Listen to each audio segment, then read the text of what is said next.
All right. Uh, Once again, thank you all for joining us today for What's on Tap for CoSA in 2026.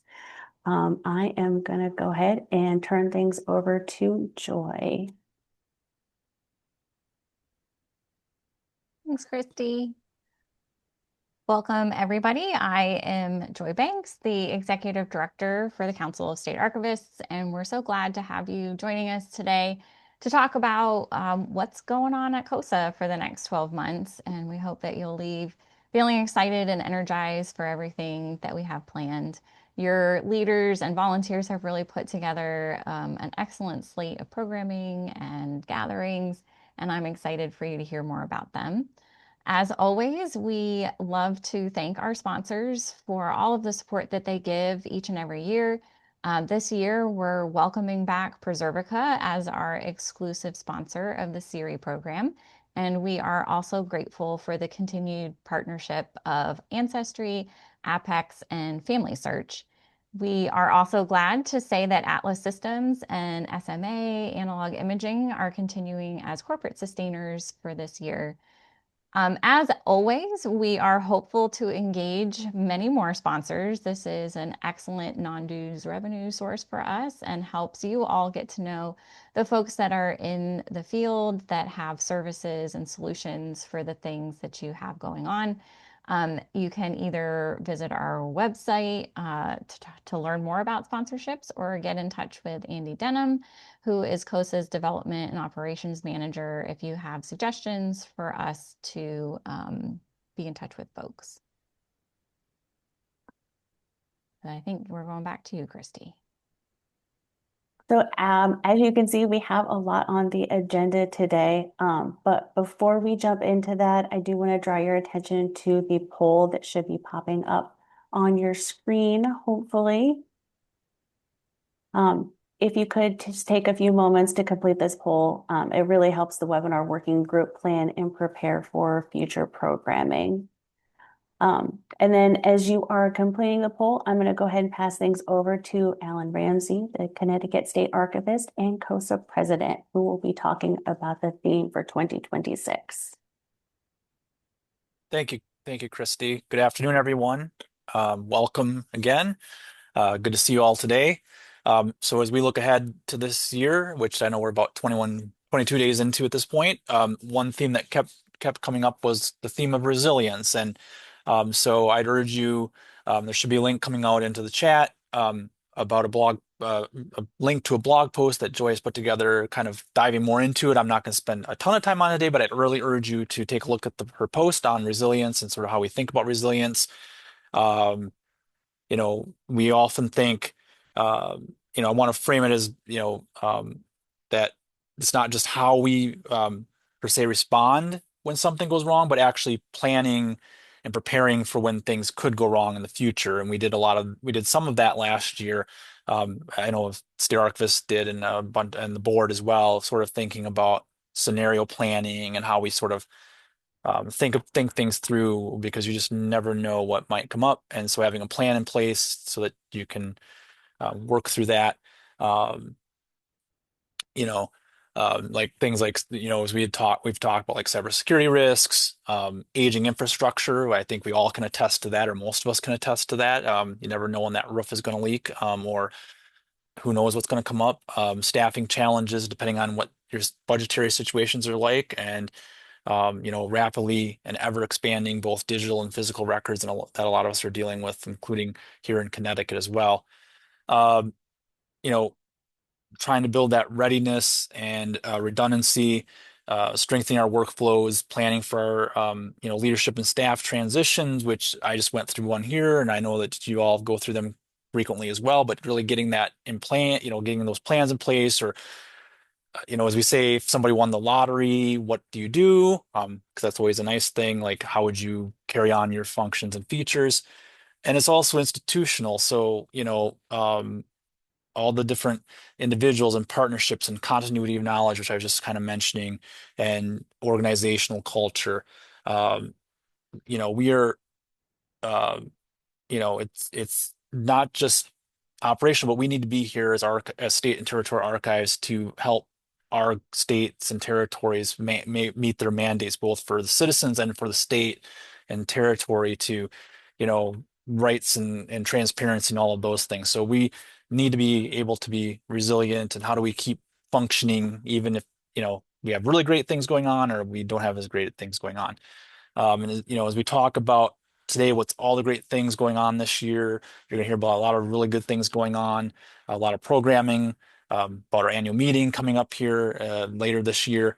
I just encourage you to keep in mind resilience in a broader frame, and not as necessarily as just a separate initiative, but something that's how we need to be able to lead, plan, and serve. So I'll turn over to the next, and like I said, we'll hear more about the annual meeting as well, which is our theme is around resilience.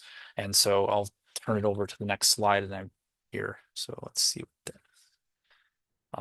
that's Joy, I believe, correct? Yep.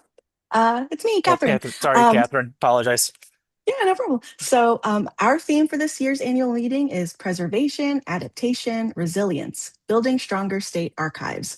And like Alan said, not only does this incorporate the overall theme of resilience, but more importantly, it lets us be punny and say CoSA is on par. Um, so I actually suggested that. I thought it was really funny. And then immediately after, I had to look up what par meant because I wasn't too sure. So strictly speaking, par is the number of strokes a golfer is expected to hit to get the ball into the hole. But I use it more as an idiom because I don't play golf. So you might say on par to mean meeting expectations or is equal to something. But like thinking more about it, given the words preservation, adaptation, and resilience, I think we can say that being on par for us means shaping our approach to meeting that goal of building stronger state archives.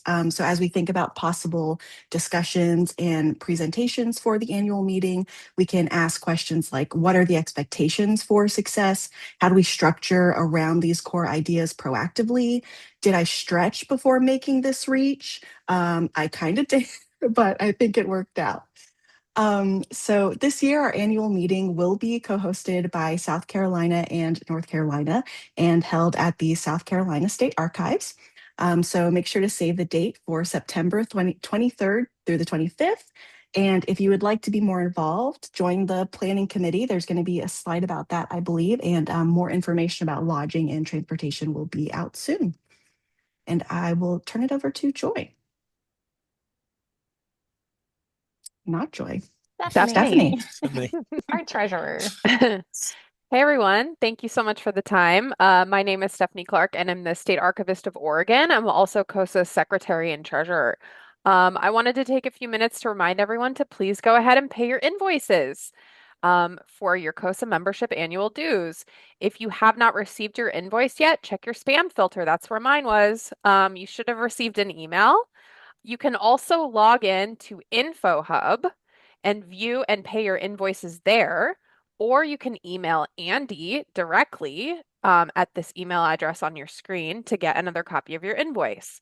And I just want to remind everyone that by paying dues, you are eligible to receive comped annual meeting registration, a travel stipend, along with many other benefits that I'm going to link in the chat. And please consider, if you can afford it, to pay that top tier level of dues because you will qualify for the most benefits.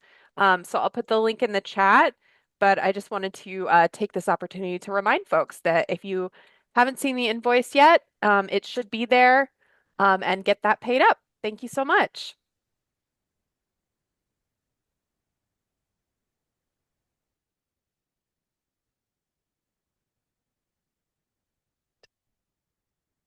Yes, so as I've mentioned, we have a lot of programming come up this year. We have member webinars, which you'll hear a little bit more about. We have chatting with colleagues, so definitely check those out. And we have a slide coming up here with all the dates coming up in the next month or couple months here. The Steer On Conference on May 6th, so definitely plan for that. That's always really well attended and lots of great conversations, and meet with our peers from across the country on electronic records issues and preservation, digital preservation issues. So definitely look for more information on that to come. Um, Electronic Records Day this year, October 1st, because the 10th, I believe, falls on a Saturday. So we're doing 1001. And then we have a Preservica webinar series coming up, along with some conserve videos on conservation topics as well. So look for those to be coming out in the next few months here. And then, as always, our monthly State Archivist calls. So if you have ideas for that, definitely feel free to reach out to me about topics, or as I always say in my messages, bring one great thing that's going on or one challenge that you have going on. And then affinity groups, which I think we'll hear a bit more about later. So we have quite a lot of programming coming up this year, as we usually do. But we're always open to as well, and we'll talk more about some of our exciting community spaces that we're launching this year. Um, that, if there's other topics or conversations that you would like to have, let the CoSA staff know at the general email address, and we can talk through those different topics and things. So I will pass it on, I believe, to Christy for the next slide about marking your calendars. Thank you. We have a lot of great programming planned for the upcoming weeks. February 3rd, we're going to have Archivists Who Code meeting at 3 p.m. Like Alan mentioned, the State Archivist call will be happening. That will take place February 5th at 3 p.m. The topic for the February 11th Chatting with Colleagues discussion will be grants and funding opportunities. That will be at 3:30 p.m. The Preservica user group will be meeting February 23rd. And finally, March 26th is the next member webinar. It is going to focus on the challenges of managing historical public mental health records. How do we collect them? How do we manage them? How do we serve them up to the public? And how do staff manage their own mental health while caring for these records? We will have presenters from the Maryland State Archives and the Hogg Foundation. This will be a 90-minute webinar and will be at 3 p.m. Eastern. And then I will pass things back off to Alan. He's going to talk a little bit about different ways you can get involved. Yes, thank you, Christy. So definitely, as I've kind of mentioned earlier, but we'll reiterate, definitely, if there's an area that you're interested in getting involved, let us know. We have the awards committee, which I'll talk about in a second. We have the annual meeting planning committee, which I know a plug's already been made, but if you're really interested in help planning and shaping our annual meeting, definitely let us know about that. It involves at this time, and again, you'll hear more about this later as well, but I'll just quickly highlight, it involves at the moment like once a month or once a month meetings. Then it gets a little bit more as we get closer to the meeting, and it's really just exciting to, as being a member of the planning committee for the last few years, of thinking through all the ideas and ways that we can engage at our annual meeting. Working groups, which you'll hear again about in a little bit. These are on distinct topics, and our working group leads will tell you what they've got coming up this year on tap. And then our affinity group discussions as well. So I'm going to ask for the next slide. So the awards committee, I think individuals can still join, but also Joy got the submission form launched just recently. So if you know of anyone or anything that should be nominated, get your nominations in. I strongly urge you, even if you're kind of not, per se thinking what, but definitely take a look at the awards. We always need good, can always use nominations, and I want, the committee can give them a lot to look through and to work with. As here we have Rising Star Award, the Strab Award of Merit, Advocacy for Archives, the Victoria Irons Walsh Emerging Leadership Award, and the Leadership Award, and then Lifetime Achievement, and of course Presidential Awards. But definitely check out the submission form. I believe there's also information, correct me if I'm wrong, Joy, information that should be coming out, or information that should be up on what each award is and the process for that. So definitely urge you to get your submissions in. They're due, I believe, May 1st, as it says on the slide. So, and if you have any questions, definitely reach out about that. But I urge you all to strongly consider nominating for awards. And we will announce those at the annual meeting. So look forward to that. Yes, all of that is correct. Our pages are up to date. The forum is live, and we can't wait to get all of the nominations from the community. Absolutely. And speaking of awards and the awards ceremony, that does take place at the annual meeting, and that is also our next slide. As we stated, the annual meeting does not happen in isolation. This is truly a joint effort and requires a lot of support from all of you to make this into the type of meeting that you want to attend. So we do have our co-hosts in North Carolina and South Carolina, and the co-chairs for this year's committee are Josh Hager and Grant Robertson. So we're really grateful that they've stepped up to take the lead on all of this planning. We will have our launch meeting later this month on January 27th. And if you are interested in coming to that, we ask that you would fill out our form that we have.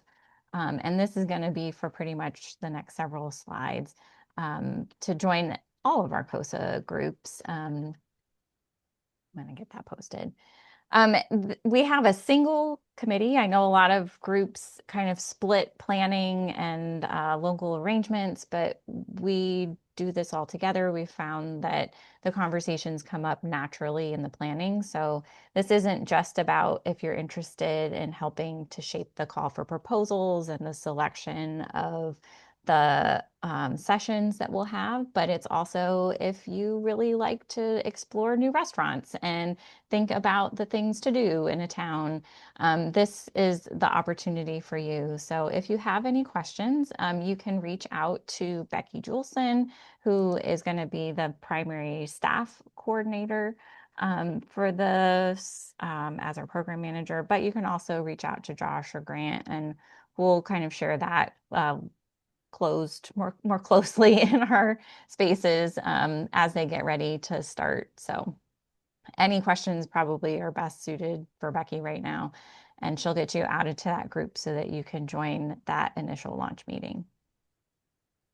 And next up, we are going to talk about our working groups with Catherine. So, CoSA has several working groups that do play an active role in shaping our community and advancing our mission. These are groups that are focused more on specific projects and offer an opportunity for archive staff to participate in activities that are most interesting to them. So I'm going to give a chance for a few of our working group leaders or hosts to speak about those groups. So Krista with Chatting with Colleagues, would you mind to go first? Sure, thanks. So Chatting with Colleagues is a series of informal 1 hour topic-specific discussion sessions. They provide an opportunity for professional development by meeting new people or from other states and sharing experiences and perspectives with one another. The sessions are not recorded, so attendees are given a chance and an environment to just talk frankly with one another, ask questions. There's no stupid questions. We come prepared with some already, but we really rely on everyone who attends to just seed the conversation, and it always goes really well. This calendar year, there'll be 6 chatting sessions on the second Wednesdays of February, April, June, August, October, and December at 3:30 p.m. Eastern Time.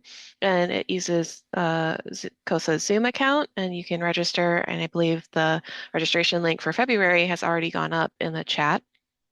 Our topics change from session to session, and 4 will be general purpose topics, and 2 will focus more on electronic records concerns. I know it's been mentioned a little bit, but I'm just going to go into bit more detail on the February 11th session, which is going to focus on grants and funding opportunities. In many of our spaces, budgets are tight, so we thought it might be a good time to take a look at the ways that we can augment those budgets. During this time, we hope to answer questions such as where are folks finding grant opportunities, if folks were affected by grant cancellations last year, and if so, how did they pivot? Is seeking out grant funding not really a viable avenue for you, or it hasn't really worked out, or it's too much work? Or are there other sources of funding that you can pursue that you can give ideas to one another about? If you're only reliant on government budget lines, or do you have an opportunity to work with a friend group or a foundation that provides supplemental funding? So topics like those are just some of the ideas that we have, but we know that all of you have much more experience on this and could provide a lot of insight for one another to share ideas there. So we hope you can join us in February and at our future discussions again in April, June, August, October, and December. And just come prepared with your questions and sharing your knowledge. And additionally, if you'd like to help us plan these sessions, right now it's just Josh Hackle and I, and we're doing great, but we'd also love to have more company to think up new ideas. Please reach out with that form or to Becky and she'll put you in touch with us. Or if you don't want to be involved in everything, if you just have an idea that you'd really like to talk about, we welcome those as well. We have some topics planned for such as email tools and dealing with records transfers in major election years. But there's still plenty of opportunities for us to think of new topics to discuss to fill out the rest of this year. So not everything is set in stone, and you'd have an opportunity to really help us shape what we talk about this year. So that's all I have to say on chatting with colleagues. We hope to see you either at the group or as part of the working group. And I'll turn it over to Tara to talk about Electronic Records Day. Thanks, Krista. So as Alan mentioned, Electronic Records Day this year is going to be October 1st instead of our usual 10/10.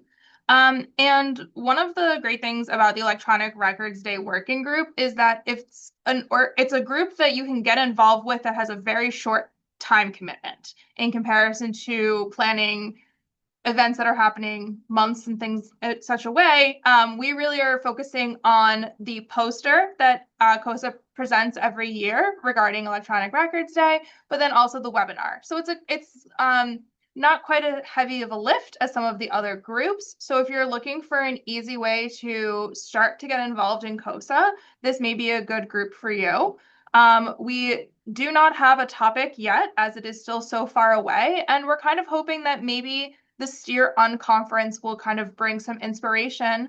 So this group would really kind of start meeting after the STEER Unconference in May. And as I mentioned, again, save the date for October 1st for that webinar and poster presentation. And if you have any questions, you can reach out to me or to Joy and Becky, and they can give you some more information. So I will pass it off to Josh to talk about the STEER Unconference. Thanks, Tara. The STEER Unconference is going to take place on May 6th this year, and this has become an annual tradition here in CoSA under the SERI banner, where we come together from across the country to discuss all the issues that go with electronic records. Think of it as a chatting with colleagues, but for half the day on a lot of things with electronic records. And it produces a very long document afterward of notes. The sessions aren't recorded, but we do take down projects that people are working on, new tools, new ideas, and we do put that out as a document to help us. These discussions are really helpful. They get people to think about new techniques, new strategies. Sometimes it's just helpful to, sometimes it's nice to just kvetch with each other, but STEER is focused more on being productive, look at productive solutions, and being a positive environment where we can support each other through all the struggles with managing electronic records and all facets of what that means. If you'd like to help us plan this year's unconference, we are going to start meeting in February using the CoSA community space. More on that later in this presentation. And we are going to, what goes into planning STEER, we need to coordinate the session topics. Even though we don't have presentations in most sessions, we need to figure out what we're going to actually talk about so people can prepare their questions in advance and their concerns. We need to find moderators and subject matter experts for those sessions to keep the sessions within guardrails. And we do need to find a topic for a sort of a plenary session on a topic and with a presentation. So coordinating all those logistics can get challenging, but it's always rewarding. And I look forward to having those of you who are interested joining our group. It is small but mighty. And we look forward to putting on another great STEER conference to help guide the conversation on electronic records throughout the rest of 2026. And hopefully, as Tara said, can help inspire what we do for Electronic Records Day in October. And with that, I will turn it over to Josh Hackle for tools and resources. Thank you, Josh. So tools and resources is a rebrand of last year's working group, was for the resource center, getting back to making it a little bigger and more broad of a topic, as well as trying to get it more active this year with the resource center back and going again. We're going to be working with kind of the resource center consultant that CoSA has to get it all rebranded and brought back up so people can use it. And we're more of an ongoing group, so we'll be meeting every couple months to look over documents and check what resources are out there and try to put the resource center back together so everyone can use it again. So still in the planning phases, but we're always looking for people to join so we can get good resources for members of CoSA and various archivists across the United States so they can perform their activities a lot better. Thank you. And over to webinars. All right. So the webinar working group meets monthly on the first Tuesday of the month at 10:15 a.m. Central Time. And we work to organize and prepare for the member webinars. We've kind of got the 2026 member webinar planning mapped out. We're still working to sort of flush out all of the different events that we have. Like I said earlier, we've got our mental health record related webinar that is coming up in March. The May one is sort of depending on the results from the polls that we're sending out today that we've been doing throughout different opportunities in 2025 to kind of help shape the programming going forward. And then July, there's the State Archives Spotlight. So we definitely have a lot of things that we're working on. Would love to have more help from anybody who is interested. Our next meeting will be on February 3rd. Thank you. And I just want to reiterate again that all of these groups are looking for or welcoming new participants. There's a link in chat on how to join any of them, especially if you have any staff that maybe need to or want to be more involved. The working groups are a great way to dip your toes into the CoSA pool and yeah, utilize what skills or develop the skills while also growing and shaping CoSA's work. So in addition to the working groups, we do have affinity groups, which are spaces for all of us to connect with each other around shared interests, areas of practice, challenges, etc. You can see that a couple are related to specific software users. Some are more programmatic. The ones with asterisks are in need of a host. So, if that is something you're interested in and you don't you might have some interest in hosting that group, always feel free to reach out and we can definitely involve you in that. If you don't see your area of practice or interest reflected here, right now you can reach out to Becky to suggest a group, but you should know that CoSA is working on a way to launch new affinity groups, a new process to do that based on the needs and the interests of the CoSA community. So that will involve the new community space, which we will also speak to shortly.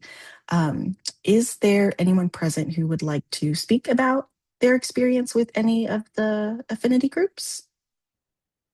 Feel free to unmute or raise your hand and we can unmute you.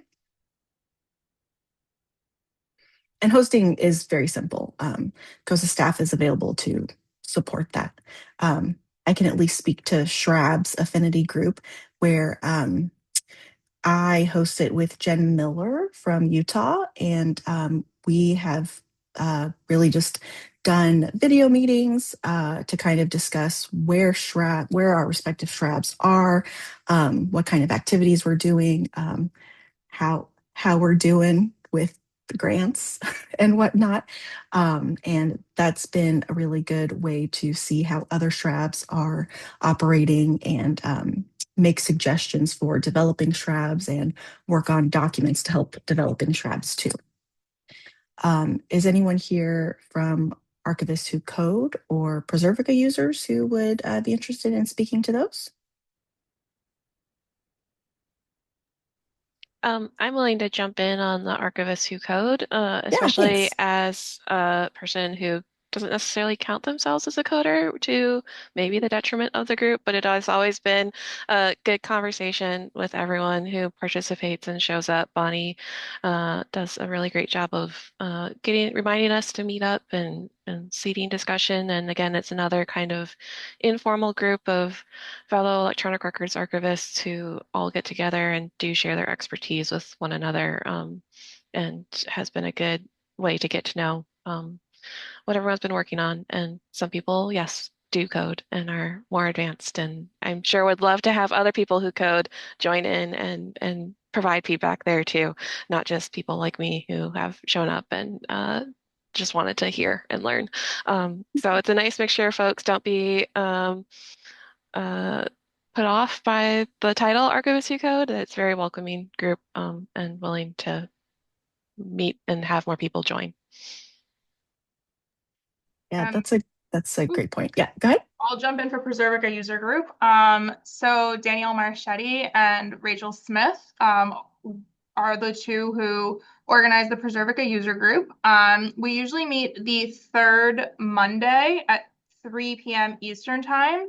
However, because holidays in both January and February fall on those dates, we are meeting just 1 week later, so the fourth Monday.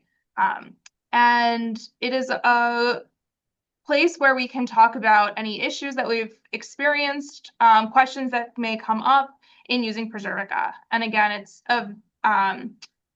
there is no topic. You kind of just come, bring whatever things you want to talk about, and usually the conversation just kind of flows from there.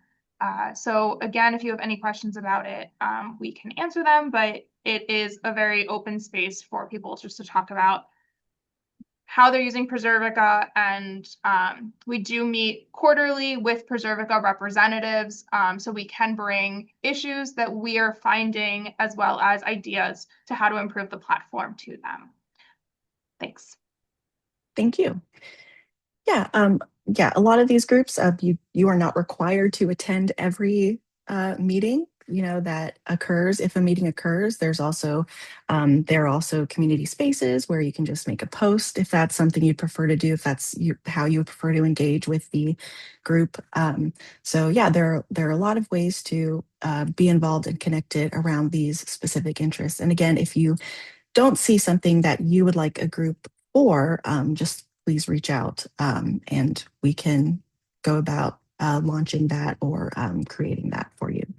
And now I believe our next slide is going to be around the community space. So I will turn that over. Yes, thanks, Catherine. And I'm glad you brought up communities. And I think that one of the ways that we've started thinking about our affinity and user groups is a year-long extension of the tabletop discussions that we have at the annual meeting. It's one of our most frequently requested things to try to facilitate. And this is the way that we're trying to do that.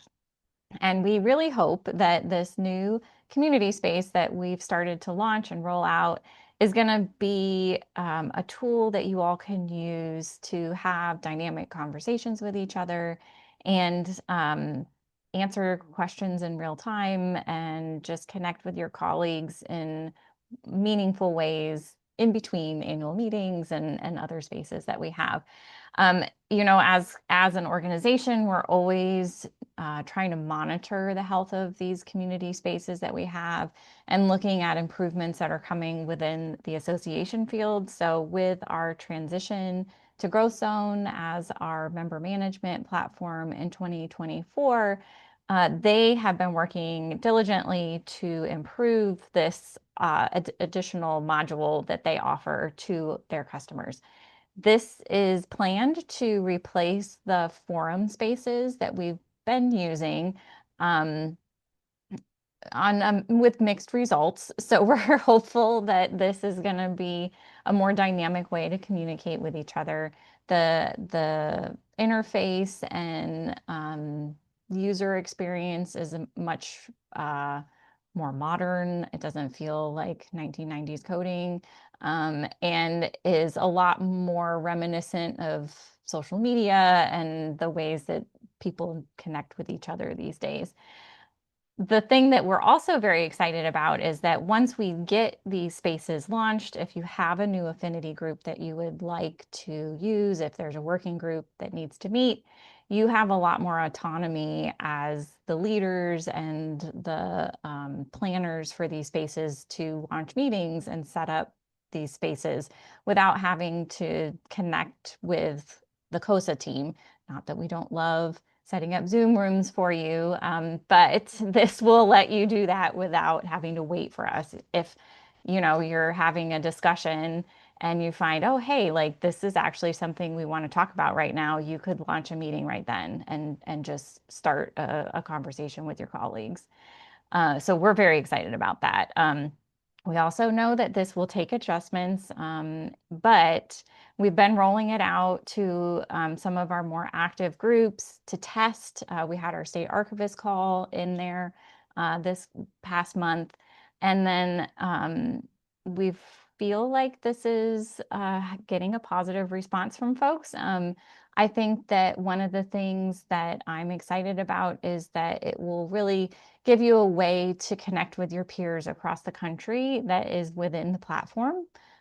So I know that sometimes you don't want to have conversations in email or send something that way, and this will be all existing within the platform. So the directory that we have is kind of clunky right now.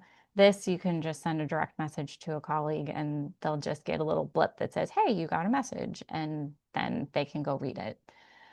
I know that, okay, so Lisa just raised her hand. So I am gonna unmute you. Josh and Catherine are gonna talk a little bit more about their own personal experience using this. But Lisa, if I'll go ahead and let you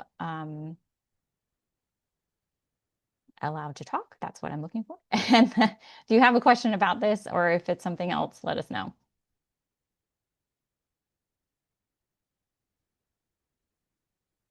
You should be able to unmute yourself.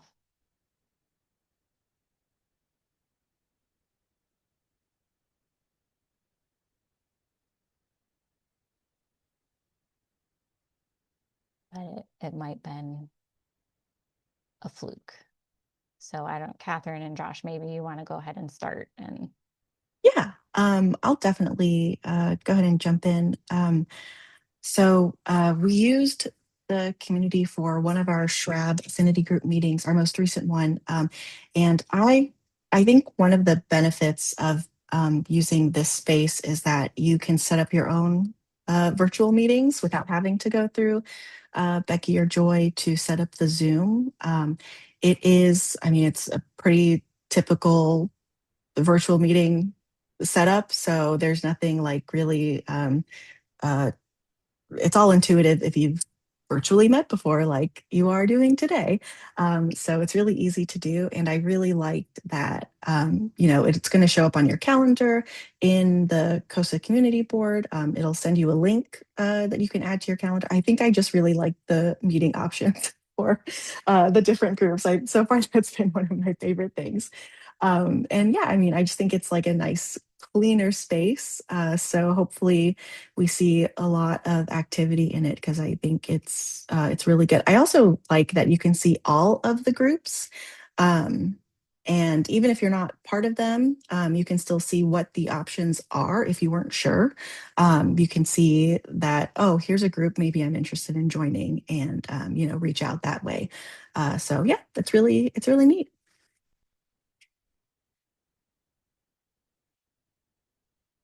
I don't know and I've just discovered you can add like a header image to your profile. So I'm about that. I don't know if Josh, if you want to add anything. Yeah, no, you're doing a really good sales pitch for it. And I think I agree with your experience that you've seen. What I'm really hopeful for with the community space is, as the STEER working group chair, is that we will be able to use the community space as a way to continue the discussions that start at STEER.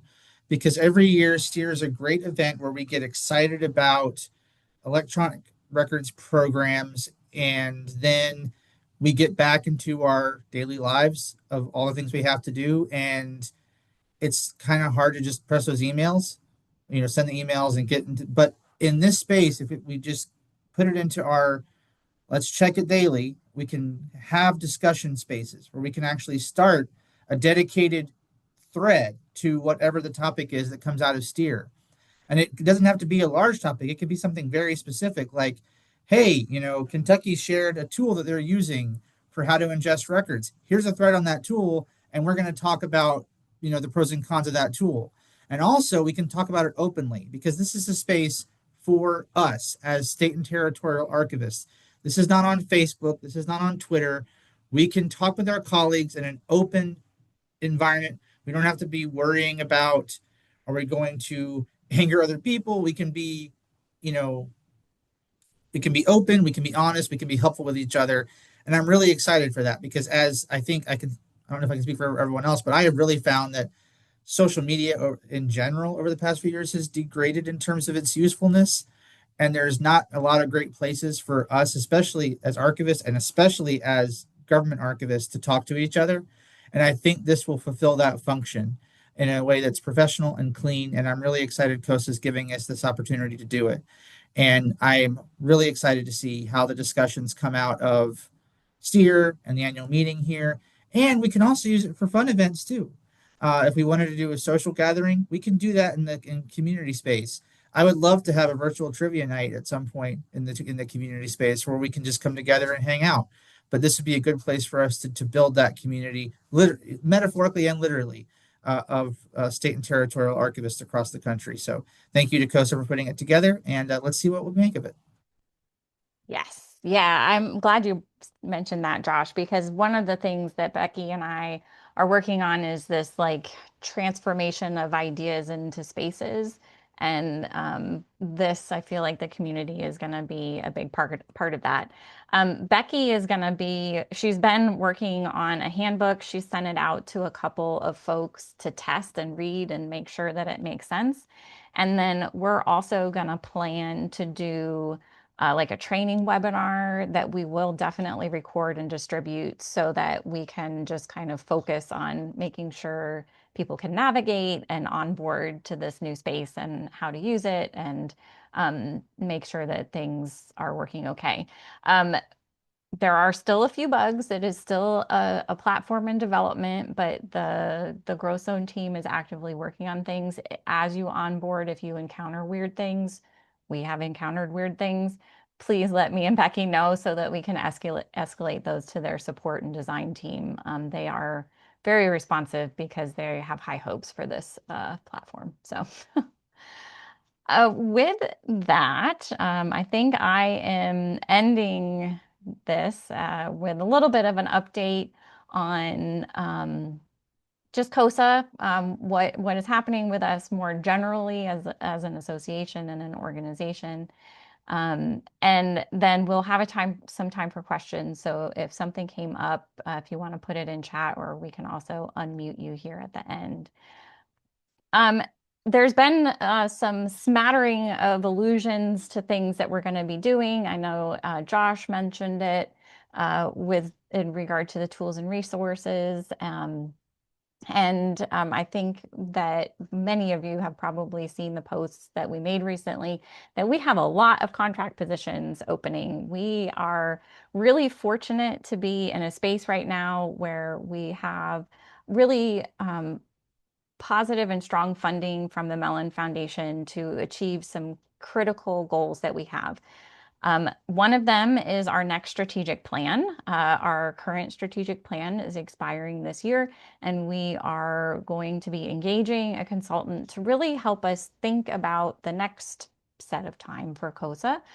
We're also probably thinking through some of the scenario planning that we've been doing the last couple years with the board.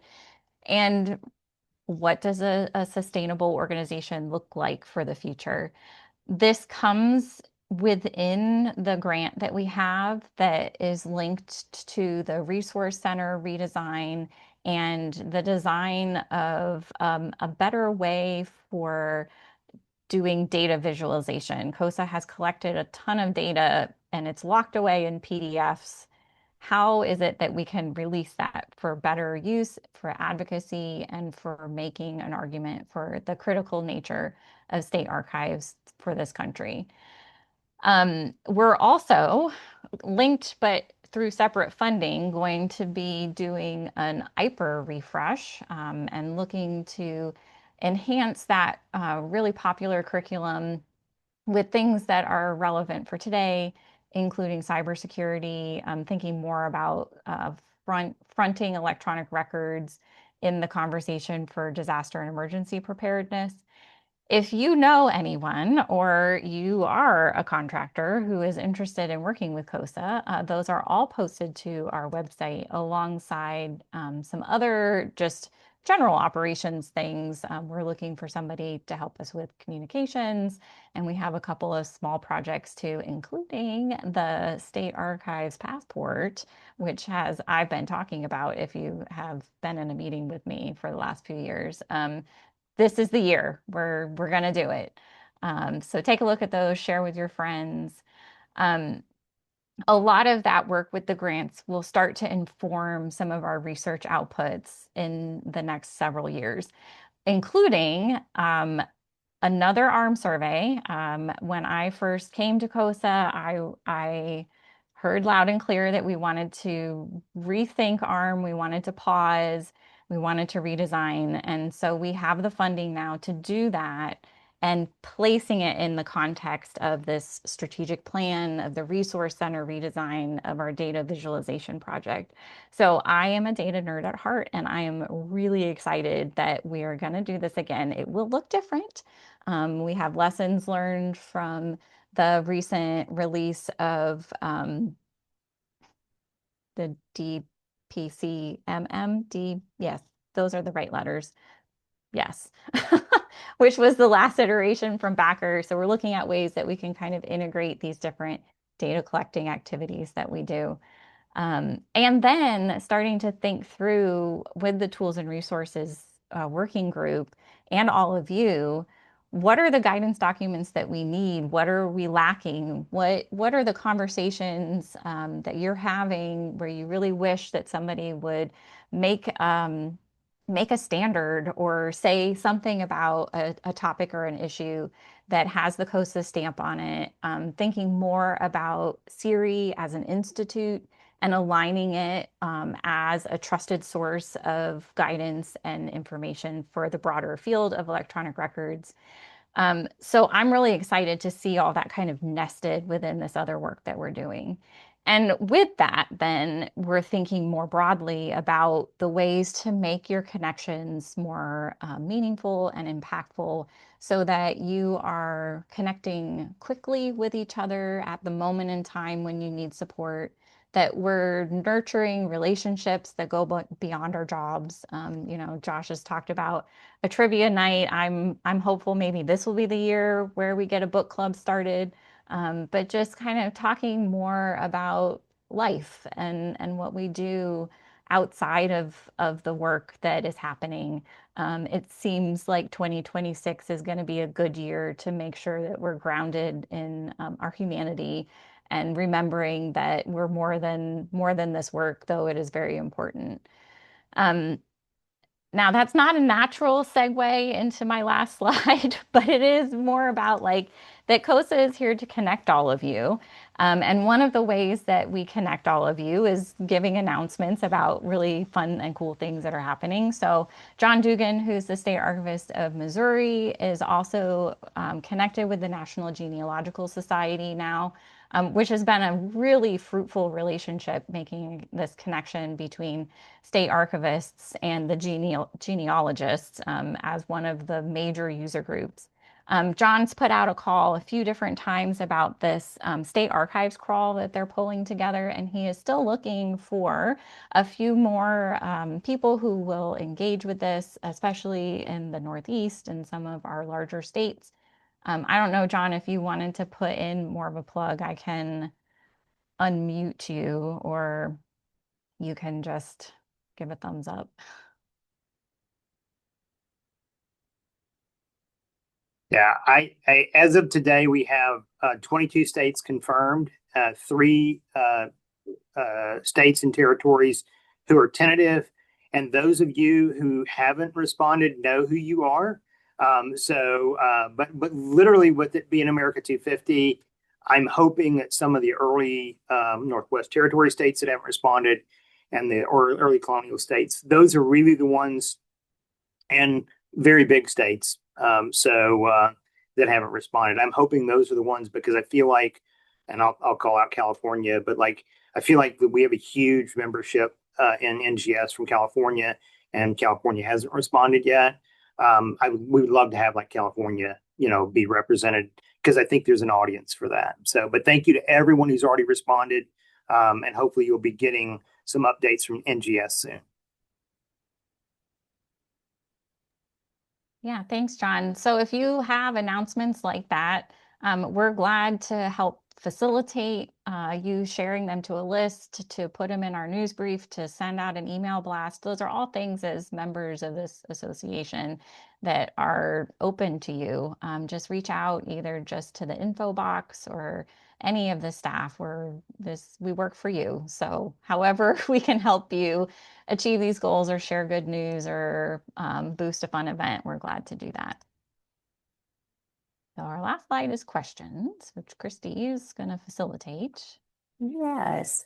But before we go into any questions you all might have, I want to once again draw your attention to the poll that should be popping up on your screen. Once again, we really do appreciate you taking the time to complete these polls. They are very helpful.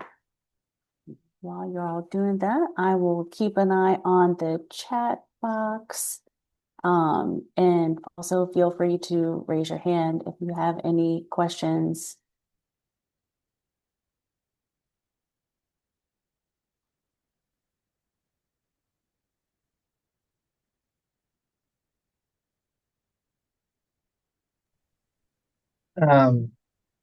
Christy, Yes. I have a question and a thought about the community space that I was thinking of earlier, because someone in the chat mentioned we can use the community space to coordinate annual meetups, and that's absolutely correct. But I was thinking we could also use it as a way to coordinate potential session proposals.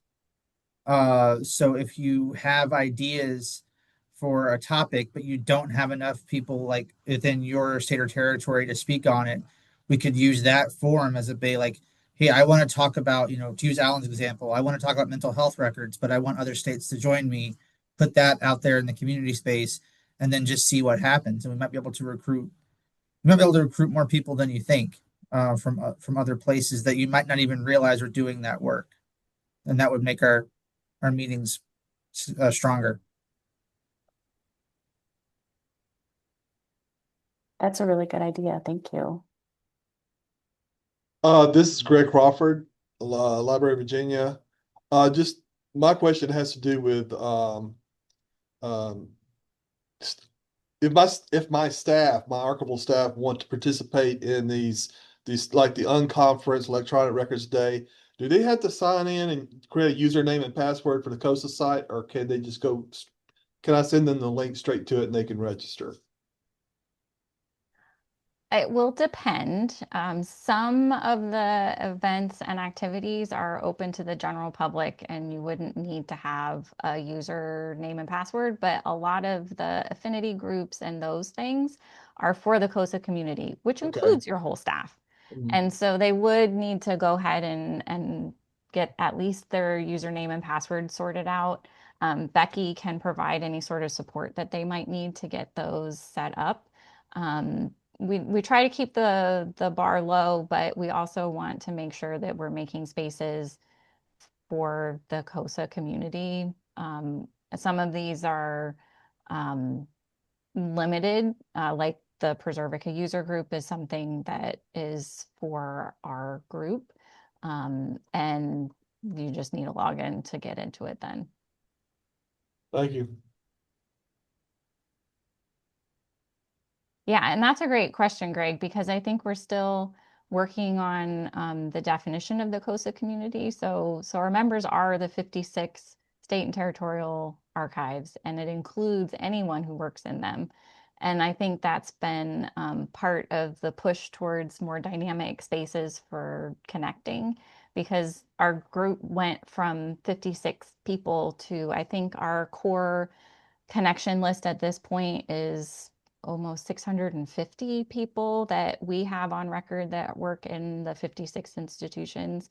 So it's trickier to keep track of everybody, but I think it's time well spent to make sure that we're nurturing the full state archives workforce, and helping support them in the work that they do.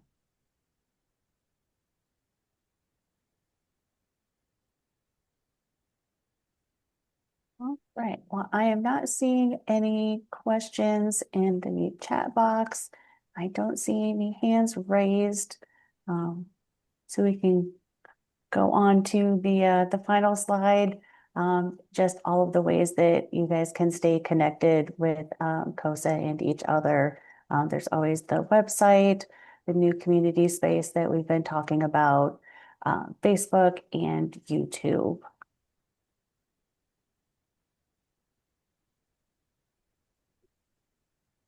Yeah, thanks everybody. I really appreciate all of you leading this webinar and giving a lot more information on everything that's on tap for CoSA this year. Yep. Thank you, everyone. Look forward to a good year.